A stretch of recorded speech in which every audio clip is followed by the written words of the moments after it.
Boa noite, meu nome é Matheus, aluno de teologia aí da Unicesumar.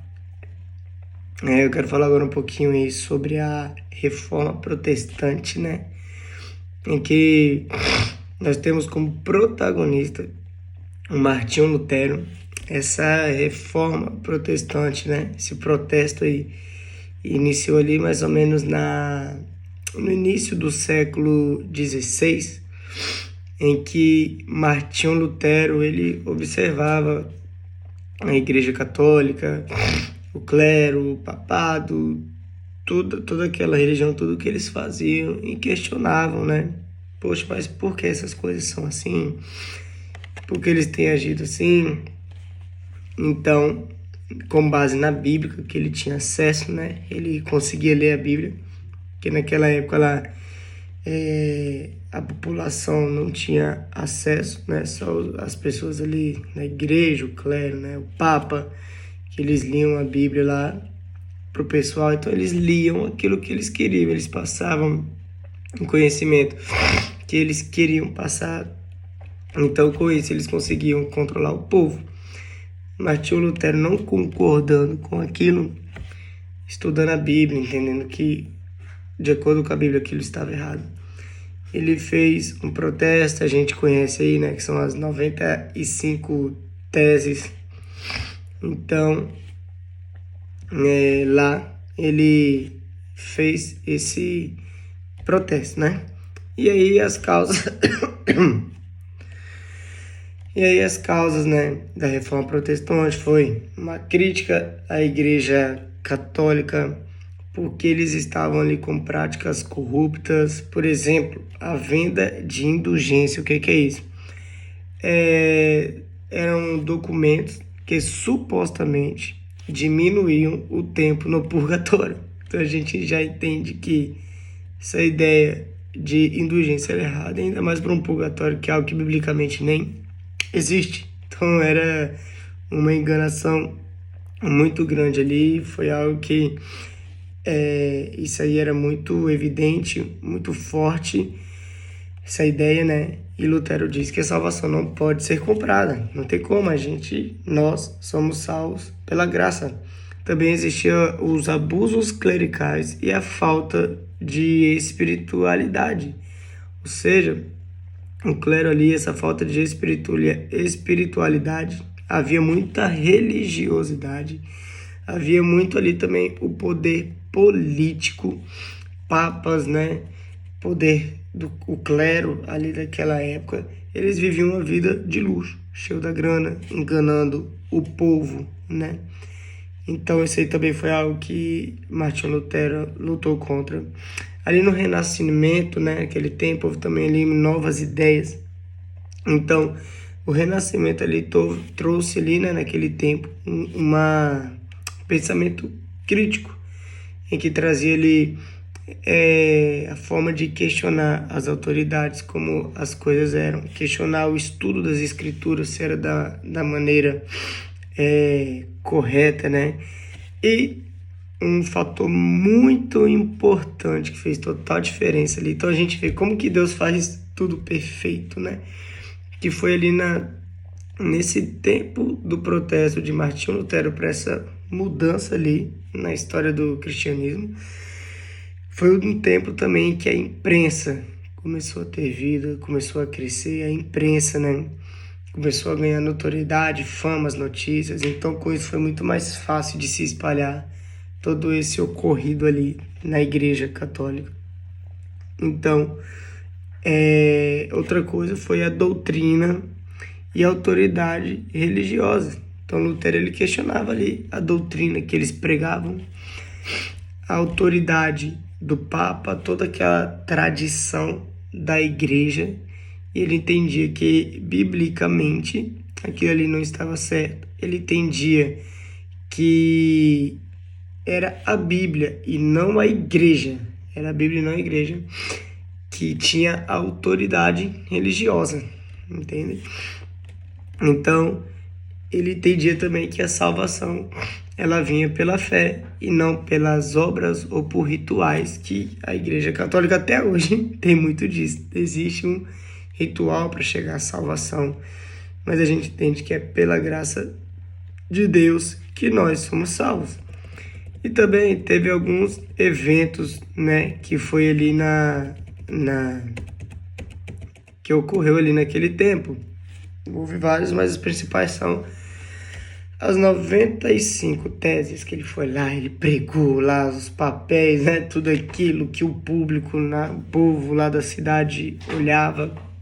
Então, isso foi ali em 31 de outubro 31 de outubro de 1517. Ele fez isso ali na porta da igreja do castelo de Wittenberg, na Alemanha. Então ali, ele criticava toda a igreja católica, tudo que eles estavam fazendo ali, que era errado, estava indo contra a palavra de Deus. Então a igreja católica em 1521, né, alguns anos depois, a igreja queria o quê? Que ele se retratasse, que ele pedisse perdão, que ele, né, voltasse atrás, mas ele não fez isso, ele se manteve firme. Então, ele não voltou atrás, ele não se retratou, e aí a igreja católica excomungou o Martinho Lutero. Então, isso trouxe essa condenação aí para a vida dele. E outra coisa, que isso aqui é muito legal, que é um marco assim fenomenal na história do cristianismo, que foi o que? A tradução da Bíblia. A Bíblia fala que o meu povo perece por falta de conhecimento. E o que acontecia naquela época era isso. O povo não tinha conhecimento, então eles sofriam os enganos, eles sofriam por causa da religião. Eles eram controlados pela política da igreja naquela época. Então, por falta do conhecimento, eles não conseguiam lidar com isso, né? Mas, ali naquele tempo, a Bíblia foi traduzida para o alemão. Então, ali aumentou o acesso da Bíblia, o acesso à palavra de Deus para aquele povo, sem depender apenas da interpretação da igreja. Então, com isso, muitas pessoas começaram a ver a realidade, a ver a verdade da palavra de Deus, e eles começaram também a ir contra a igreja, né? Em tudo isso. Porque a igreja ali naquela época estava errada. Outra coisa foi a Guerra dos Camponeses. Então a reforma teve implicações sociais. Então os camponeses começaram a se manifestar. Por quê? Porque eles entenderam que eles queriam uma liberdade religiosa, entende?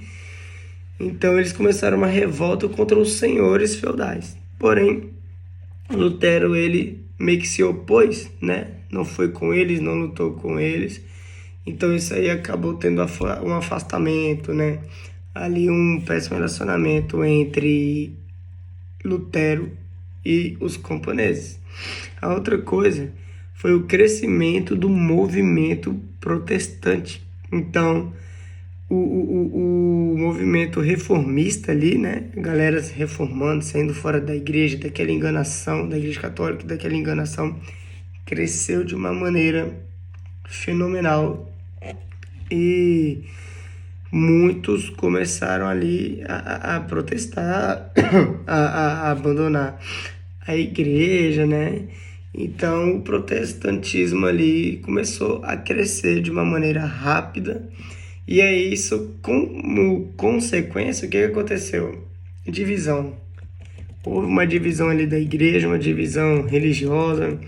E isso a gente vê na realidade hoje, que existem várias igrejas, várias denominações, existem diversas coisas aí que hoje, ao meu ver, de um lado é bom porque o pessoal, né, tem um conhecimento, mas de um lado é ruim porque muitos interpretam da forma que quer, criam uma religião nova do jeito que eles acham certo. E isso eu acredito que seja algo bem ruim, porque a ideia nossa tem que ser centrada ali no que diz a palavra de Deus. Então, mas eu entendo que às vezes isso é falta ali de um conhecimento, é uma interpretação equivocada que muitas vezes não vem da revelação do Senhor.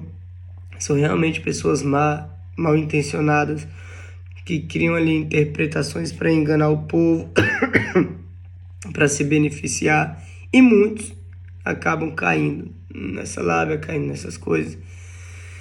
Então aí foi uma consequência bem ruim da reforma protestante. Não a diversidade em si, porque se tiver diversidade mais a palavra de Deus no centro, tudo bem, sensacional, que continue assim. Mas se for apenas ideias, se for invenções, se for criação de narrativas para eles, né, enganar o povo, aí é muito ruim. Só que isso, né, essa ação do Martinho Lutero, do protesto ali, da reforma, acabou trazendo essa possibilidade aí para o cristianismo. Outra coisa que teve foi mudanças sociais e políticas. Então, a independência da igreja em relação ao Estado foi afirmada. Então, até os próprios governantes, eles adotaram o protestantismo como uma religião oficial. Antes era a católica que dominava a política, que dominava a religião, que dominava tudo. Agora o protestantismo começou a entrar em vigor com muita força e se tornou religião oficial de alguns lugares, como por exemplo lá na Inglaterra. Porém, a Igreja Católica, não querendo ficar para trás, eles fizeram uma ação, um novo movimento chamada Contra-Reforma, né? E isso também trouxe força para a Igreja Católica, fortaleceu a ideia do Papa como uma autoridade espiritual máxima ali do cristianismo, né? E isso ganhou muita força ali em grande parte da Europa. Outra coisa também que foi a religião e educação. Então, isso foi bom, porque agora muitas pessoas conseguem ler a Bíblia. Muitas pessoas conseguem ter acesso ali à palavra de Deus. E isso aí era usado na religião, isso aí impulsionou a alfabetização, um desenvolvimento intelectual, cognitivo das pessoas, né? Que muitos nem liam, nem sabiam ler. Então, a Bíblia, isso aí foi muito legal, foi um ponto muito positivo, mas religião e educação também. Então, com isso, muitas escolas, universidades foram fundadas, né? Muita alfabetização. Então, isso aí também, por causa do protestantismo, eles até utilizavam a Bíblia ali, né, como fonte de estudo para eles crescerem e tal, aprenderem mais a palavra, estudarem mais a palavra. Outra coisa foi mudanças na visão da salvação e da autoridade religiosa. Então agora eles entenderam que não era por indulgência, não era pagando, que ninguém ficasse lá em um purgatório. Agora eles entendiam que era Jesus que salvava, é Jesus que pela graça nos salva, que não era pelas obras, que não era pelo dinheiro. Então, e que não era também todas aquelas autoridades que tinham o poder de salvar minha vida, mas que era o próprio Jesus, que era o próprio Deus, quem me salvava, que eu precisava ali, né, agora me arrepender dos meus pecados. Então, teve essa mudança aí da visão, teve agora a possibilidade de ter uma interpretação pessoal da Bíblia, entende? Então, a reforma protestante também trouxe isso. Então eu vejo hoje que a reforma protestante teve sim seus pontos positivos. Eu não acho que a reforma protestante tenha sido algo ruim, mas às vezes o que as pessoas fazem com essa reforma que se torna algo ruim. Que, como eu disse, que sobre... poxa, agora eu posso interpretar a Bíblia. Então, muitas pessoas astutas, inteligentes, porém, muito espertas para o erro, buscam enganar as pessoas. E enganam para receber muitas ofertas, sem uma base bíblica. Vendem lenços com suor, dizendo que tem poder, que vai curar, que entende? E as diversas heresias que existem aí espalhadas, enganando o povo. Então isso daí é um ponto muito negativo. Mas o ponto positivo é que agora nós temos acesso direto à palavra de Deus. E nós entendemos que Jesus morreu, o véu se rasgou. E agora nós somos sacerdócio real. E agora nós temos acesso direto ao próprio Deus. Então, ter essa Bíblia também para a gente ler, para a gente estudar, para a gente orar, buscar ao Senhor, com ela traduzida para nós, é algo fenomenal. Que isso ajuda no nosso crescimento espiritual, ajuda no nosso conhecimento de Deus, no nosso relacionamento com Deus, na nossa vivência com as pessoas e no nosso dia a dia. Agora, diferente, né, que o povo perece por falta de conhecimento, agora nós temos conhecimento da palavra de Deus e aí com isso nós podemos viver coisas maiores, coisas melhores, não perecer, mas ser muito abençoados, né, por causa da obediência à palavra de Deus. Então, a reforma, sim, teve seus pontos negativos, mas também seus pontos positivos. E nós precisamos ser muito gratos a Deus pela vida do Martinho Lutero, que nos possibilitou tantas coisas. Mas uma negativa também que eu acabei de me lembrar é toda essa diversidade de denominação, né? São muitas ideias, são muitas linhas teológicas por falta de interpretação. Uma interpretação equivocada da palavra de Deus. E isso é algo que nós precisamos tomar muito cuidado. Buscar sempre ali em oração, buscar ajuda de pessoas cheias do Espírito Santo, que entendem da palavra de Deus, para que a gente não se torne uma vítima desse engano, né? Para a gente não ir por um caminho que não é o que está na palavra de Deus. Amém? Então, é isso aí. Boa noite, valeu.